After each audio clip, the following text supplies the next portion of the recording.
Hello नमस्कार दर्शकों, माटी से बंधी डोर सीरियल में आप सभी का स्वागत है। आज के एपिसोड में जहाँ पे हम देखते हैं कि रणविजय जो होता है वो वायु को वैजू के घर ड्रॉप करके जा रहा होता है, लेकिन उसके मन में बहुत सारी उथल पुथल हो रही होती है। जिस तरह से कल जया ने रणविजय को प्रपोज़ किया वैजू के सामने, और वैजू को भी काफ़ी इस बात का स्ट्रेस आ रहा है कि वह बार बार इन मोहित पाटिल परिवार से दूर होना चाहती है, लेकिन नज़दीकियाँ बढ़ती जा रही। तभी हम देखते हैं कि जया को होश आता है और वो उठ के आती है हॉल में, और वह सारा डेकोरेशन वगैरह देख के काफ़ी मायूस होती है। उसको समझता है कि कितनी बड़ी भूल हो गई, कल रात को उसने जो ड्रिंक करके कर लिया। तो उसके बाद हम देखते हैं कि वैजू लिखती ही जा रही होती है डायरी में। तभी वहाँ पे सुनीता आती है और बोलती है कि वैजू तू क्या कर रही है, कब से क्या लिख रही है। तो वैजू बोलती कुछ नहीं ताई, बस ऐसे ही लिख रही हूँ। बस मैं चाहती हूँ मोहित पाटिल परिवार से दूर रहना, इसलिए मैं सोच रही हूँ इस आश्रम में मैं इस्तीफ़ा दे दूँ जाके। मुझे नहीं रहना, ये काफ़ी नज़दीक है, जो है हर रोज़ कुछ ना कुछ ड्रामा क्रिएट कर रही है, मैं नहीं रह सकती वहाँ पे। तभी सुनीता बोलती इसका मतलब क्या वैजू, तू काम नहीं करेगी जहाँ पे उनका ये पूरा इलाका है, तो पूरा इलाका छोड़ देंगे हम। भूमिपुर में हम पैसे कमाने आए थे ना। वैजू बोलती है ताई पैसे कमाने की इतनी भी वो नहीं है, पैसे कमाना होता तो मैं कोई और भी नौकरी कर लेती। सिर्फ यही नहीं, मैंने तो ये नौकरी सिर्फ वायु की वजह से ज्वाइन किया था कि वायु जैसे और कितने सारे बच्चे होंगे जिनको सपोर्ट की ज़रूरत है। अगर वायु का बचपन में इस तरह से ख्याल रखा जाता, उसका आत्मविश्वास बढ़ाया जाता, उसकी कमजोरों पर ध्यान दिया जाता, तो आज वायु की ऐसी हालत नहीं होती। तब यहाँ पे सुनीता बोलती है तो ये क्या कह रही है, मुझे कुछ समझ में नहीं आ रहा। वायु की वजह से, वायु का उस आश्रम से, अनाथ आश्रम से क्या लेना देना है। वैजू तू साफ साफ बोल, तू क्या बोल रही है। वैजू बोलती नहीं नहीं ताई कुछ भी नहीं। तभी यहाँ पे सुनीता ज्योति बोलती वैजू तुझे बोलना पड़ेगा, तुझे मेरी कसम। और वो अपने कसम देने लगती है, जहाँ पे वैजू ज्योति मजबूरन हो जाती, बोलती ताई ये आपने क्या कर दिया। मैं चाह के भी सच नहीं बताना चाहती आपको, लेकिन मुझे बताना पड़ेगा। वायु जो है वह रणविजय और उनकी पत्नी का अडॉप्टेड बच्चा है, वो भी आश्रम से। जब वो 18 महीने का था लोगों ने अडॉप्ट किया था, वो उनका खुद का बच्चा नहीं है। ये सुनकर वायु जो है काफ़ी खड़ा होता है और वो उसको जैसे सदमा लग जाता है और पूरी तरह से वह खामोश हो जाता है, आंखों में आंसू भर आते हैं। तब यहाँ पे सुनीता बोलती है कि तुम क्या कह रही हो वैजू, और वायु रणविजय और जया जी का बेटा नहीं है। वैजू बोलती हाँ, ये जब सच मुझे भी पता चला तो मेरे भी रोंगटे खड़े हो गए, लेकिन ये सच चाह के भी वायु को अगर पता चलेगा तो वो टूट जाएगा, और वो बेचारा बच्चा है और वह रह नहीं पाएगा। ताई मुझसे प्रॉमिस करो ये बात तुम कभी किसी को नहीं बताओगी। वायु जो है खड़ा होकर सोच रहा कि क्या मैं अपने मम्मी पापा का अच्छा बच्चा नहीं हूँ, एक अच्छा बच्चा नहीं हूँ, ना ही उनका खुद का बच्चा हूँ, मैं किसका बेटा हूँ फिर। तभी यहाँ पे वैजू ज्योति सुनीता से कसम लेती थी कि ताई वादा कर तू मुझसे ये बात कभी भी बाहर नहीं बोलेगी, ना कभी किसी को बाहर आने देगी, ये बात सिर्फ तेरे और मेरे बीच में रहेगी। दूसरी तरफ हम देखते हैं जया ज्योति वो वायु का फ़ोटो लेके सहरा रही होती है, उसको चूम रही होती, बहुत ज़्यादा प्यार कर रही होती है कि मेरा बच्चा सिर्फ वायु है। तभी अचानक से वो फ़ोटो जो होता है वो गिर जाता है और जया का मन काफ़ी घबराने लगता है कि ये क्या हो गया, मेरे वायु का फ़ोटो कैसे गिर गया। और वो फटाफट कांच निकालने लगती है, तभी उसको आधा चोट भी लग जाता है फ़ोटो निकालने की वजह से। लेकिन जया बोलती है कि वायु मम्मा तुमसे बहुत प्यार करती है, मेरी ज़िंदगी में एक तुम ही तो हो जिसके सहारे में जी रही हो, तुम्हें कुछ नहीं होना चाहिए। तभी हम देखते हैं कि ड्राइवर लेके आ जाता है, वायु को हॉर्न मारता है गाड़ी का, जहाँ पे जया काफ़ी खुशी से दौड़ते हुए आती है। उसे लगता है कि अरे उसका बच्चा आ गया है, जगह थोड़ा पुचकार ले। तभी यहाँ पे जया जाती है और देखती है कि वायु काफ़ी रो रहा है, बहुत तेज़ी से हिचकियाँ ले रहा है। तभी यहाँ पे जो होती है जया बोलती है कि क्या हुआ बेटा, तुम्हें कुछ चोट तो नहीं लगी, तुम्हारा सर तो नहीं दुख रहा है, तुम इस तरह से रो क्यों रहे हो, बोलोगे। यहाँ पे वायु बोलता है नहीं कुछ नहीं, मेरा सर वर कुछ नहीं दुख रहा है। तभी यहाँ पे वायु जो होता है अपना बैग निकालता है, बैग उठा के फेंकने लगता है। यहाँ पे जया बोलती बताओ ना क्या हुआ, फाइटर आंटी ने कुछ बोला। किसने क्या बोला बेटा, तुम कुछ बोल क्यों नहीं रहे, ऐसे कह के वो वायु जो होता है घर में दौड़ते हुए चला जाता है, दरवाजे बंद कर लेता है। वसुंधरा बोलती है आखिर इस बच्चे को क्या हुआ ऐसा है। तभी यहाँ पे हम देखते हैं मोहित पाटिल परिवार में काफ़ी खलबली सी मच चुकी है, सब लोग सोच रहे हैं कि आखिर वायु के साथ ऐसा क्या हुआ। वसुंधरा बोलती जया इसके साथ क्या हुआ बताओगी भी कुछ। जब बोलती पता नहीं आई, मैं तो जब आई मैंने देखा तो ये आ ही रहा है वैजू दीदी के घर से, और काफ़ी रोया हुआ और डिस्टर्ब है, काफ़ी चिल्ला रहा है। तभी यहाँ पे सुलेखा इस बात का फ़ायदा उठाती, लो अब वैजू के घर पे गया होगा तो यही सब तमाशा तो होना बाकी था, और क्या होगा। तभी हम देखते हैं रणविजय जो होता है वो पीछे से आ रहा होता है, अपने फ़ोन में लगा रहता है, वो फ़ोन में थोड़ा बिजी रहता है। तभी वो जया की तरफ देखता है, बोलता है क्या हुआ, इतने सब लोग डिस्टर्ब क्यों हैं। तभी यहाँ पे जया बोलती वो वायु पता नहीं अभी आया ना वैजू दीदी के घर से, तो वो दौड़ते वो रूम में चला गया, अपने आप को बंद कर ले, बताया नहीं। तो वसुंधरा बोलती है अब जाओ देखो वैजू ने क्या कांड किया, तुम लोग जाके देखो। तभी हम देखते हैं यहाँ पे वायु जो होता है वो बेड पे बैठ के बहुत ही रो रहा होता है, वो बोल रहा होता है भगवान से, क्या भगवान मेरे असली मम्मा पापा कौन है, मैं अडॉप्टेड चाइल्ड हूँ, मैं मम्मी पापा का बच्चा नहीं हूँ, या मैं अच्छा बच्चा नहीं था इसलिए मुझे किसी ने अडॉप्ट कर दिया। तभी वहाँ पे रणविजय पहुँचते हैं, जया पहुँचते हैं, रणविजय जाता है वायु के पास बैठता है और वायु से पूछता है, बेटा वायु बताओ, तुम्हारे साथ ये सब किसने किया और क्या हुआ, तुम मुझे तो बता सकते हो ना। वायु बोलता है, नहीं नहीं, मुझे किसी को कुछ भी नहीं बताना। तभी यहाँ पर रणविजय बोलता है, बताओ तुम्हें क्या तकलीफ है, तुम्हारा सर दुख रहा है, किसी ने कुछ बोला डांटा, बताओ ना, तुम्हारे बाबा जाके चुटकियों में सॉल्व कर देंगे। तभी वायु बोलता है, नहीं आप मेरे बाबा नहीं हो। यह सुनकर रणविजय के जैसे रोंगटे खड़े हो जाते कि ये क्या वायु बोल रहा है। वायु बोला, और आप मुझे मत टच करें, मुझे पता है कि आप लोग मेरे असली आई और बाबा नहीं हो, समझो। तभी यहाँ पर रणविजय बोलता है, नहीं बेटा, अच्छा ठीक है, तू मुझसे नहीं बता सकता, लेकिन तू ये सब चीज़ें अपनी आई से तो शेयर कर सकता है ना, उनको तो बता देना क्या हुआ है, हमें तो बता, हम तो तुझसे कितना प्यार करते, तेरे लिए कुछ भी कर देंगे, बोल। तो अभी जया आती है और जया पूछती है, क्या हुआ वायु, तुम मुझे तो बता सकते हो ना, अपनी आई से कोई बात नहीं छिपाता है, अपनी आई को तो बता दो। तभी वायु बोलता है, नहीं, मुझे आपको भी कुछ भी नहीं बताना, और आप भी मेरी आई नहीं हो। अब मैं आप लोग का असली बेटा नहीं हो, ना ही आप लोग मेरे असली आई बाबा हो। मेरे असली मम्मी पापा कौन है, क्या मैं इतना बुरा हूँ, किसने मुझे वहाँ पर छोड़ दिया था, मेरे असली मम्मी पापा कौन है, बताओगे भी आप, और आप लोगों ने मुझे कभी सच क्यों नहीं बताया। तभी तो मैं सोचूं मेरे बचपन का फ़ोटोज़ वोटोज़ कहाँ है। तभी यहाँ पे जया बोलती है, नहीं बेटा ऐसी कोई बात नहीं है, पहले मुझे बताओ ये बोला तुमको किसने। बोलता है, मुझे फाइटर है आंटी से पता चला। तभी यहाँ पे रणविजय का गुस्सा जो था और बढ़ जाता है कि क्या वैजू ने अब इस हद तक गिर गई कि बच्चों के माइंड गेम के साथ खेलने लगी है। यहाँ पे वायु बोलता है, मुझे आप लोगों में दोनों से किसी से बात नहीं करनी है, समझे ना आप, और उसे किक चला जाता है। तभी यहाँ पे जया और रणविजय जो था पीछे पीछे दौड़ के जाते हैं, लेकिन यहाँ पे फिर से वायु जो था रूम को लॉक कर लेता है। यहाँ पे जया और रणविजय काफ़ी शौक होते हैं, घर वाले जो थे इस तरह का ड्रामा देख के वो भी काफ़ी शौक हो जाते हैं कि इस छोटे से बच्चे के मन पर ऐसा क्या असर पड़ा जिसकी वजह से वो इतनी तबाही मचा रहा है, जबकि वो एकदम शांत बच्चा है। उसके बाद वायु जो होता है वो अकेले रूम में बैठ के काफ़ी रो रहा होता है और वो याद कर रहा था कि इसलिए उसके मम्मी पापा कौन है, वो जिसे मम्मी पापा समझ रहा वो नहीं है।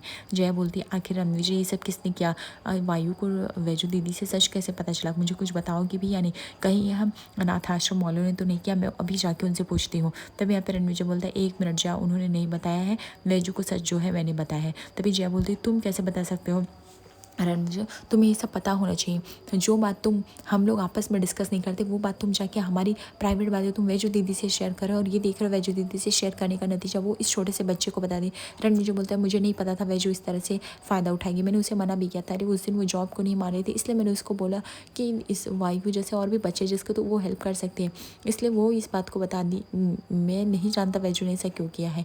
जया बोलती है, उस छोटे से बच्चे पर कितना असर पड़ रहा है सिर्फ हम ही जानते। तभी हम देखते हैं यहाँ पे इस्तीफा देके जो थी वैजू निकल रही होती है कि सुनीता का कॉल आता है, वो बोलती है, हाँ ताई मैं आ रही हूँ, 1 मिनट, किसी का और कॉल आ रहा है। तो मैं देखती फ़ोन पे रणविजय का कॉल आता है, जहाँ पे रणविजय जो होता है वो वैजू को काफ़ी तेज़ी से फटकार रहा होता है कि वैजू ये सब तुम्हारी वजह से हुआ, अगर तुम चाहती ना तो ये सब तुम रोक सकती थी, लेकिन तुमने ऐसा नहीं किया। तुमने बोला था ना मुझे एनिवर्सरी का गिफ्ट दो, कि बहुत अच्छा गिफ्ट दिया है, मेरे बेटे को ये सच बता के। तुमको किसने बोला था वायु को सच बताने के लिए कि वो अडॉप्टेड चाइल्ड है, तुम्हें पता है उसके मन पे कितना गहरा असर पड़ा है, वो बार बार हमसे सवाल कर रहा है कि मैं कौन हूँ, उसका असली मम्मी पापा कौन है, तुमने ऐसा क्यों किया। वैजू बोलती है, मेरा यकीन कीजिए मैंने इसका सच में सच नहीं बताया है, मेरी तो वायु से मुलाकात भी नहीं हुई है। तभी यहाँ पे रणविजय बोलता है, अच्छा मैं झूठ बोला कि छोटा सा बच्चा भी झूठ बोलेगा, वो तुम्हारा नाम क्यों लेगा, अगर तुमसे सच्चाई नहीं पता चलेगी तो तुम्हारा नाम लेगा ही नहीं ना, कॉमन सेंस यूज़ करो वैजू प्लीज़। वैजू बोलती है, वो एक्चुअली मैं सुनीता ताई से बात कर रही थी और इसलिए शायद वायु वहाँ गलती से आके सुन लिया होगा। तब यहाँ पे रणविजय बोलता है, तो तुमने ये बात सुनीता को क्यों बता दी, मुझे समझ में नहीं आता वैजू, जो बात मैं सबसे छिपा के रखता हूँ वो तुमको वायरल करने में क्या हो है। वैजू बोलते हैं, इंटेंशनली मैंने ये सब जानबूझकर नहीं किया, प्लीज़ मेरा यकीन करिए।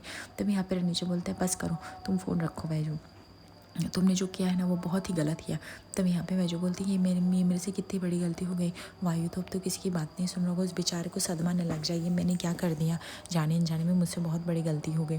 तभी हम देखते हैं यहाँ पे वसुंधरा भी काफ़ी टेंशन में होती है, जहाँ पे सुलेखा जो होती है वसुंधरा को पानी लाती है कि ताई ये लीजिए पानी पी लीजिए। यहाँ पे वसुंधरा बोलती नहीं, मुझे नहीं पीना है पानी, पता नहीं यहाँ क्या चल रहा है। तब यहाँ पे सुलेखा कहती है, वैसे क्या वैजू ने क्या सही टाइम पे निशाना माना है और सही घाव पे निशाना किया है, उसको पता है सबसे ज़्यादा दर्द कहाँ होगा, उसको पता था कि अगर वो एक बच्चे का इस्तेमाल करके करेगी तो किसी के पास कोई भी जवाब नहीं होगा, कोई कुछ भी नहीं बोल पाएगा, और देखो उसने कर ही दिया। तब मैं वहाँ पे रणविजय आ जाता है, वो बोलता है, जया टेंशन मत लो, मैंने वायु के डॉक्टर से बात कर ली है, हम लोग वायु को दिखाने चल रहे हैं, वायु को इस बात का स्ट्रेस बिल्कुल भी नहीं होना चाहिए।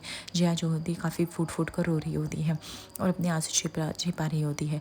और यहाँ पर रणविजय बोलता है, हम लोग अभी से अभी ले चलेंगे, लेकिन वैजू को तो मैं खुद भी नहीं छोड़ूंगा पर्सनली। तब यहाँ पे सुलेखा बोलती है, उससे ना जया तुम्हारी खुशी देखी नहीं, कल रात के तुम इतनी खुश थी ना, इतना तुम लोग का डांस और प्यार देख के, इसलिए उसने ये सब जानबूझ कर किया है, उसने बहुत ही अच्छा बदला ले लिया है तुम लोगों से, ताकि तुम लोग कुछ कर ही ना पाओ।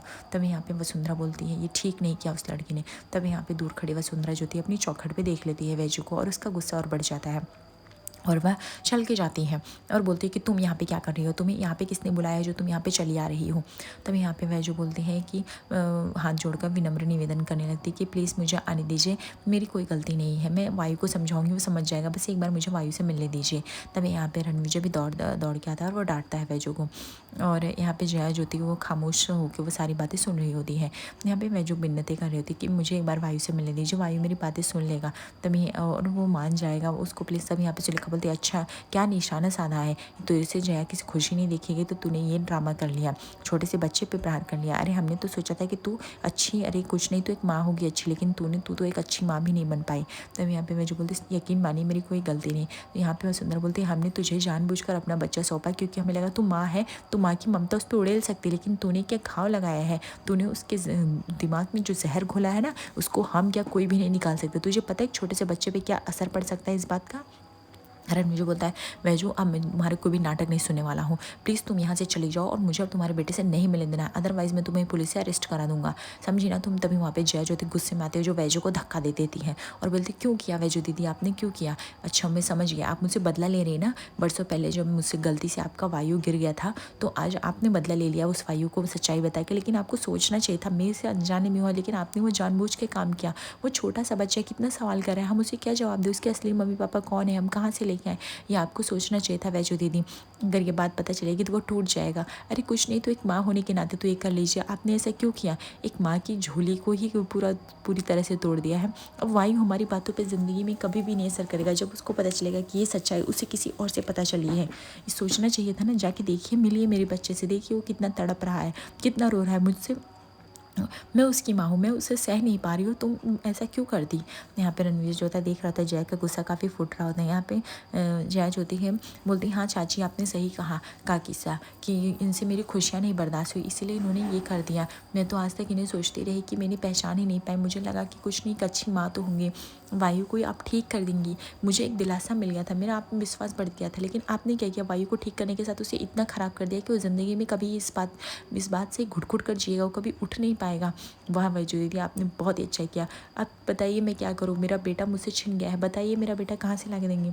ऐसे तड़प तड़प कर रोने लगती है जया ज्योति है और वैजू के गले से लग जाती है और उसका रोना जो था वो चुप नहीं होता है और वैजू को पकड़ पकड़ रोती है। वैजू बोलती है मुझे माफ़ कर दे, मैंने ये सब जानबूझकर नहीं किया जाए, मैं तेरी तकलीफ़ समझ रही हूँ, लेकिन श्रीमती मोहिती पाटिल जी ये बात आप भी समझिए, मैंने ये सब जानबूझकर नहीं किया, बस मुझे एक बार वो वायु से मिलने दीजिए, मैं सब कुछ ठीक कर दूँगी, वो मेरी बात समझेगा और मेरी बात मानेगा भी, प्लीज़ मुझे एक बार तो मिलने दीजिए, मैं सब कुछ ठीक कर दूँगी, मुझे बस मिलने दीजिए उससे। तभी यहाँ पे रणवीर जो बोलता है तुम्हें नहीं मिलना है तो बात ख़त्म, और तुम्हें क्यों मिलना है। तभी यहाँ पे वैजू बोलती है वो गलती से उसने मेरी बातें सुनी है, जानबूझकर नहीं, मैं और सुनीता तय बात करती इसलिए वो पीछे से खड़ा था सुन लिया, मैंने उसे ये बात नहीं बताया है, मुझे बस एक बार मिलने दीजिए, वायु को मैं समझा दूँगी। अभी आप लोगों में से वायु किसी की भी बात सुनने को रेडी नहीं, अगर मुझसे सुन पाएगा तो बहुत अच्छी बड़ी बात रहेगी, प्लीज़ मुझे मिलने दीजिए। रणवीर बोलता बिल्कुल भी नहीं। आज रात के एपिसोड में देखेंगे जहाँ पर रणवीर मिलता है दो ऐसे पेरेंट्स हैं जिन्होंने 7-8 साल पहले एक छोटे से बच्चे को नदी के किनारे से दिया था। तो यहाँ पर रणवीर बोलता है क्या वो उस नदी का नाम बता सकते हैं। जैसे वो लोग नदी का नाम बताते हैं यहाँ पर रणवीर पूरी तरह से शौक हो जाता है और जैसे वो बोलते हैं कि वो छोटा बच्चा का मुझे कपड़ा देखना है, जैसे वो स्वेटर देख लेता है रणवीर की आंखों से आंसू भर आते हैं और वह सच्चाई जो है तुरंत वैजू को बताने चल देता है कि वैजू हमारा वायु जिंदा है, मरा नहीं है, जो तुम उसके लिए श्राद्ध की पूजा कर रही हो। यहाँ पे वैजू सुन के शौक हो जाती है। आगे एपिसोड पर से बने रहिए दर्शकों, लाइक और सब्सक्राइब करिए फॉर मोर अपडेट्स।